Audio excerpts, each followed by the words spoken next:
valuable pearls.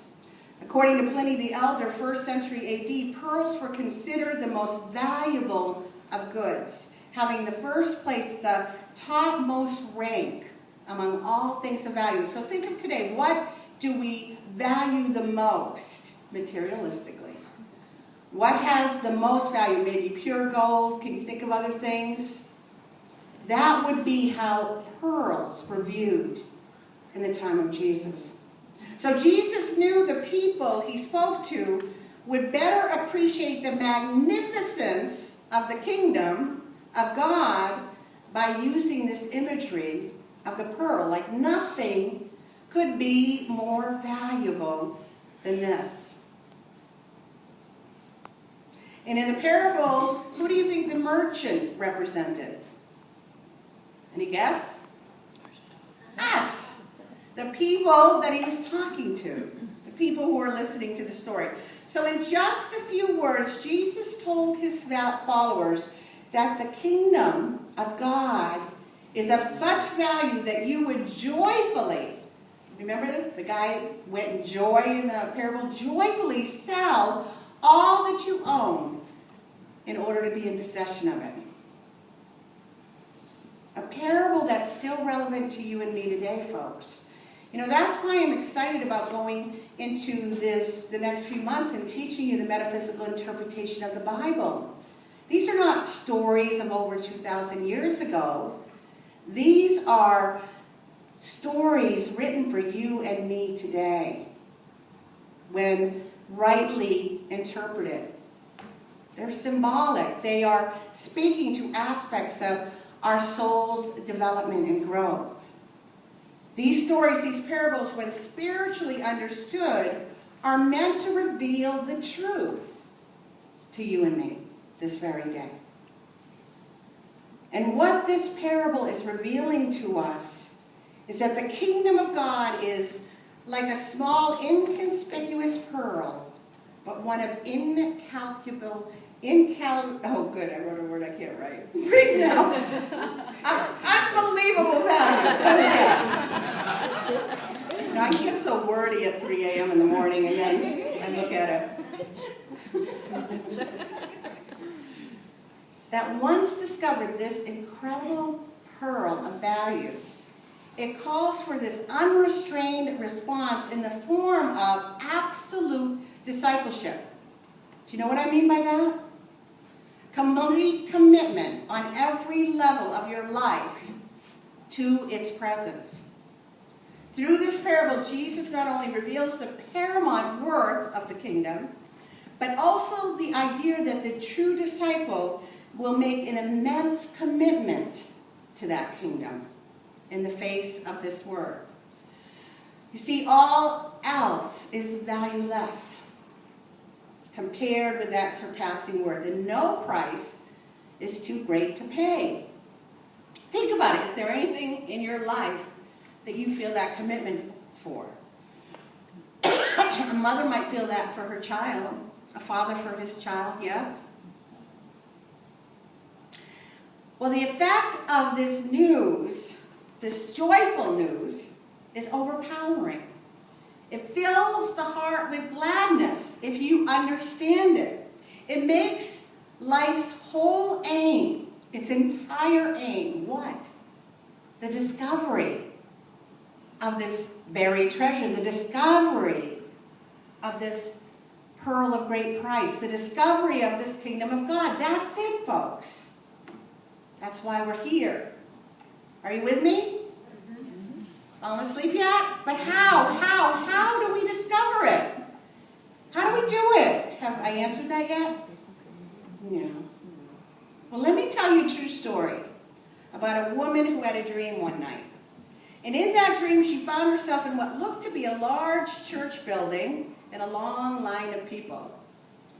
And as she approached the front of the line, she saw people going before an altar or a table of some kind of kneeling and receiving communion. And a wafer was placed on the tip of their tongue, and a sip of wine was given to each by a man standing behind the table in a long white robe.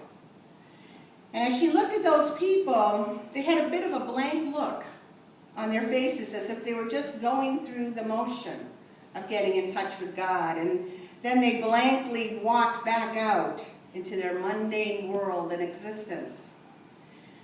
And as she got to the front of the line, she got ready to do what needed to be done to receive her communion. As she began to kneel before the table, the man behind the table said, "No, no, stand up." And she stood up.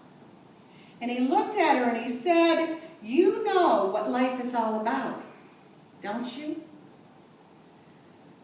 And the words just came pouring out of her mouth. And she said, "Oh yes, I know what life is all about. I know that we're born into this world for one purpose, and one purpose only, and that's to know and to experience God. I know that whatever happens to us in life, whatever we experience, is meant to bring us closer to that knowing and that experience of God." And he smiled. As she opened her mouth to receive communion, because now she thought she was ready, he handed her instead a pearl.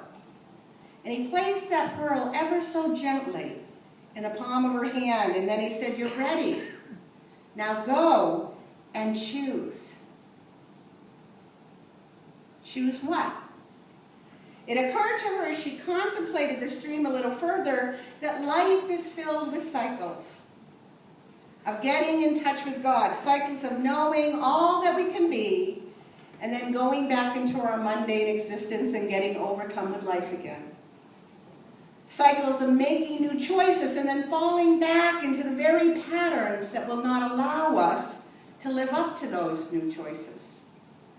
Cycles of coming to church, going on retreat, or like me, going on vacation, and touching that inner inspiration that tells us who and what we really are, and then coming back to the world and hearing of earthquakes and illness and war and poverty, and dealing with family squabbles and taxes and career and financial pressures, and getting weighed back down.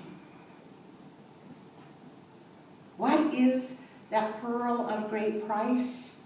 She asked herself. The fact is, folks, she knew what the pearl of great price is all along. She had always known the kingdom of God. But she was allowing life to pull her back, those cycles of life, to pull her away from the knowing, the experiencing, the understanding. You and I know and have discovered and have found the kingdom of God. Do you know that? Yes. We know it.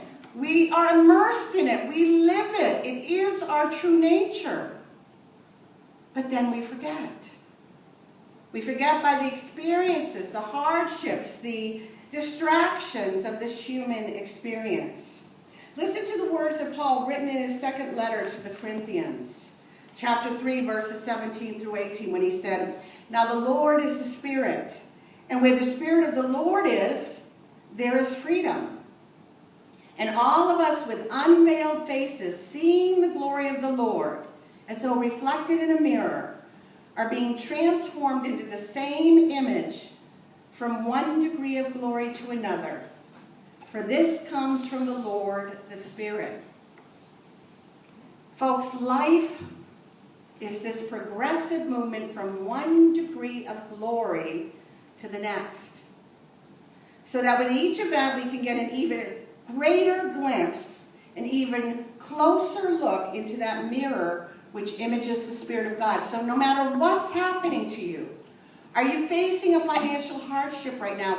Have you recently had a health crisis? Or are you in the midst of one now? Are you struggling in your relationships? What's going on? This is the opportunity to go from glory, to get a glimpse and an even clearer image of who and what you really are. But what do we tend to do in those moments of stress and distress? We lose sight of the truth, yes? I've got to be on retreat to experience God. I've got to be on vacation to feel the presence. It can't be in my life.